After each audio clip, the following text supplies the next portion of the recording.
Joined now by Professor Charles Parry, Director of the Alcohol, Tobacco and Other Drug Research Unit at the SA Medical Research Council. Prof, thank you very much for your time.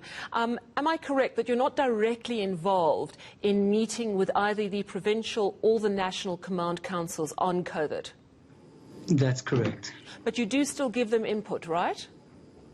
Absolutely. I send recommendations through articles, tweet, and so on, and try to put a perspective across that I think should be considered. You know, hospitals are full in Gauteng at the moment. What does your research say? Remind us about the impact of a temporary alcohol sales ban on hospital admissions, particularly admissions of trauma cases related to abuse of alcohol. Yeah, I mean, we're in a situation now where we're probably going to be peaking in Gauteng in a couple of weeks, and they're already full. So the data from the previous lockdown phase shows that what we're doing now, it wasn't going to work. It wasn't sufficient. It wasn't sufficiently strong enough when you only have some controls on curfew and limited controls of alcohol, like the restriction on off-consumption sales from Monday to Friday. That wasn't going to be enough to reduce alcohol-related trauma. In fact, what the research showed, and we have a paper that came out about a month or two ago, was that in fact it was only the full liquor sales bans that substantially reduced alcohol-related trauma. Not that we shouldn't have tried other things. I think we've sort of missed the boat on trying other things. So the options at this time are quite limited. I mean, we could look at preventing liquor sales in Gauteng, but that probably wouldn't work because people would bring it across the provincial borders. It's very easy to do that. So, it's really a political decision now what the government does. Are they really focused on freeing up hospital space, which would happen if you introduced another full liquor sales ban, or are they needing to keep jobs open, which would go if you prevented liquor sales? How long is the crunch on hospitals likely to last? Because as you say, the modelling suggests not only do we have the worst case scenario, but the peak, and it's hard to predict, but the peak in Gauteng might be early July. But that could still mean sustained pressure for a few weeks thereafter in terms of what's going to happen at the hospitals. So how long, if there was to be a temporary alcohol ban, how long would it need to be as a minimum to be effective to help relieve pressure on hospitals?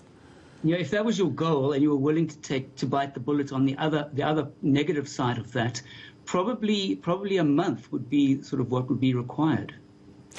And it was really interesting listening to Lucky Ntemane, the Liquor Traders Council, and he was stressing that they've really tried to clamp down on pubs and taverns that are not actually doing the right thing in terms of the COVID restrictions. But my question to you, is that really the problem? Isn't the bigger problem the way South Africans behave when they have alcohol in their system and the abuse of alcohol by consumers?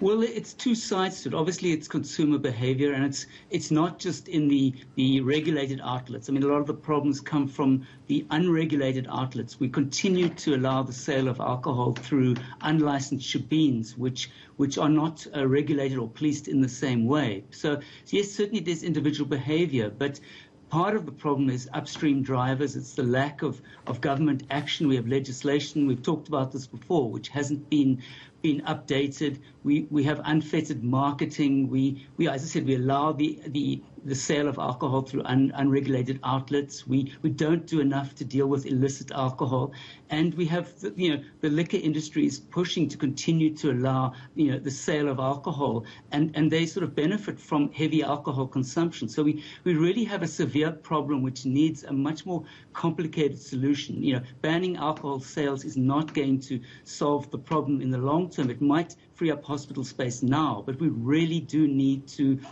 we shouldn't have business as usual in the long term. Yeah, absolutely. And as you were explaining earlier, an alcohol ban is a last-ditch emergency measure, but it works to take the pressure off the hospitals. Bearing in mind that it does impact the economy, and there's huge hardship whenever we do have to ban alcohol sales. If you compare that hardship to what is going on in Gauteng, do you think it is warranted? Is it something in a very difficult position that you would recommend? I'm glad it's not my decision, but it's a balancing the lives and livelihoods, and I think we as I said, we've left it too late. So if you're interested in saving lives, and I've heard about people who've lost family members in the last week, that maybe we have to make that decision, but we shouldn't have had to make it if we'd really been on top of alcohol problems in the months preceding this point in time. And are there any other last-ditch measures? Perhaps, I know that you're a researcher and you look at what works, but what else works when you're in a sort of crisis point, as we are here in Gauteng? I'm not sure. I think we might have left it too late. I mean, we could try a provincial liquor ban, but as I said, that's very complicated. And I think we've got to, if we can close outlets earlier, that might help. I mean, what we've done is we've allowed on-consumption sales, whereas really, the problem is more in on-consumption rather than people drinking at home. So I think we've got things the wrong way around. So I'm really not sure, Sally, that there's much more we can do right now. Mm.